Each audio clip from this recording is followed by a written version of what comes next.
به چنل یوتیوبم خوش اومدین. سلام دوستان عزیزم، انشاءالله که روز خوب و عالی داشته باشین. میخوام چند تا ذکر بهتون بگم که خیلی کارسازه. اگر تو زندگی مشکل داری، گرفتاری، نمیدونم بیکاری، حوصله نداری، اصلا اعصابت خورده، صبح که از خواب بیدار میشی اول یک بار آیات الکرسی رو بخون و فوت کن به خودت و 100 مرتبه بگو استغفرالله و 11 مرتبه بسم الله. اینا رو بگو و کار و زندگی تو شروع کن. اگه میخوای بری خرید حتما آیات الکرسی رو بخون. از در خونه که میخوای بری بیرون اول آیات الکرسی رو بخون و برو. انشاءالله یک حصار قرآنی دور جمع میشه و برات هیچ اتفاق ناگواری نمیافته. حتما هم خودتون بخونین هم به بچه هاتون یاد بدین که از در حیاط میرن بیرون یا در آپارتمان حتما آیات الکرسی رو بخونن و به خودشون بدمن. اگر میخوای مشکلات زندگیت حل بشه، گرفتاریت برطرف بشه، اگر میخوای به آرزوهات برسی، میخوای دعاهات اجابت بشه، هرچی از خدا میخوای بهت بده، اجابت بشه دعاهات، فقط کافیه به خدا متوسل بشی. فراوانی برکت رو تو خونت ببینی، تو زندگیت ببینی، تو مغازت ببینی. فقط با همین زبونی که داری نمیتونی عربی بگی، بگو خدایا دعامو اجابت کن. به عظمت و جلالت قسم هر مشکلی دارم مشکلمو حل کن. هر روز همینو بگو به خدا.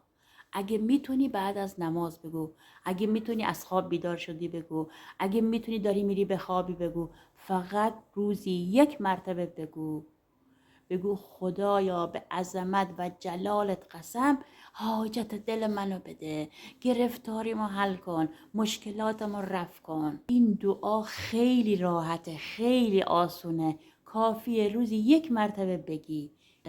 اگه میخوای از چشم بد دور باشی، چشم نظر دور باشی، حتما 1 مرتبه سوره فلق بخون، 1 مرتبه سوره ناس، 1 مرتبه سوره کافرون و 1 مرتبه هم سوره توحید رو بخون و معجزش رو ببین. هر روز بخون دوست عزیزم.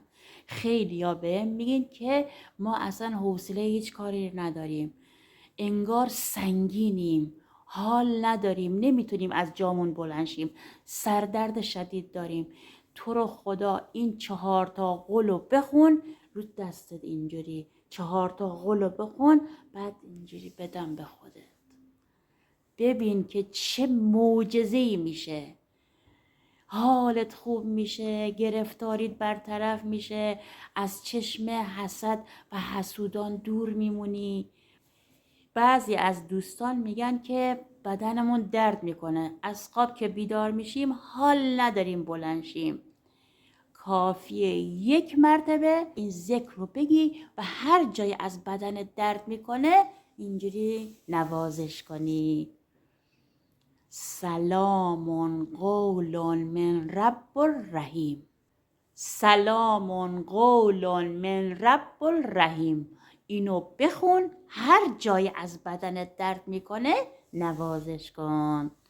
انشاءالله که هر دردی دارید درمان میشه با سلام قول من رب الرحیم. یه دونم میخوام براتون بگم، بعضیا میگن مشتری نداریم، مغازمو وا میکنیم هیچ کس نمیاد سر بزنه، در صورتی که مغازه بغلی پر از مشتریه. یه دعا بهت میگم که مشتری قل میزنه، قل میشه تو مغازت.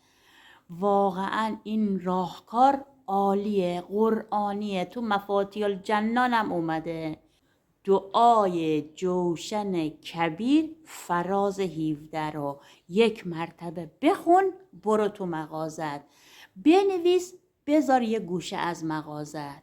گردن من اگر مشتریت زیاد نشد، تو انجام بده، انشاءالله مشتری برات فت و فراوون میریزه. حتی اگر تو خونه وسیله میفروشی یا میخوای ماشین بفروشی، کافیه دعای جوشن کبیر فراز 17 رو 1 مرتبه بخونی. بخون و معجزه‌شو ببین. بیشتر دوستان این مشکل رو دارن، مغازه دارن، مغازه‌شون مشتری نداره. بذار تو مغازت این دعا رو بخون، این دعا رو بنویس، بذار تو مغازت، انشاءالله که مغازت پر از مشتری میشه. میخوام بهتون اسرار سوره حمد رو بگم که چقدر مشکلات رو حل میکنه، چقدر معجزه‌گر سوره حمد. بهشت 8 تا در داره و اگر سوره حمد رو بخونی هر 8 تا در برات باز میشه.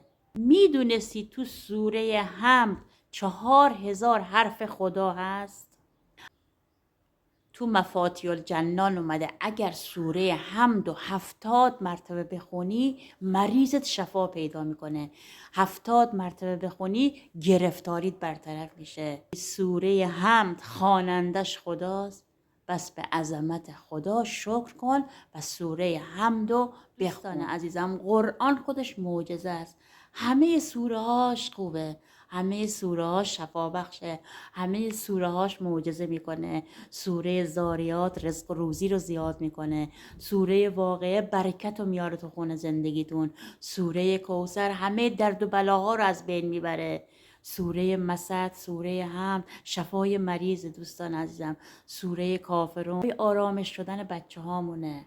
دوستان عزیزم اگر دوست داری پست های بعدی رو ببینی لطفاً چنل یوتیوبمو فالو کن.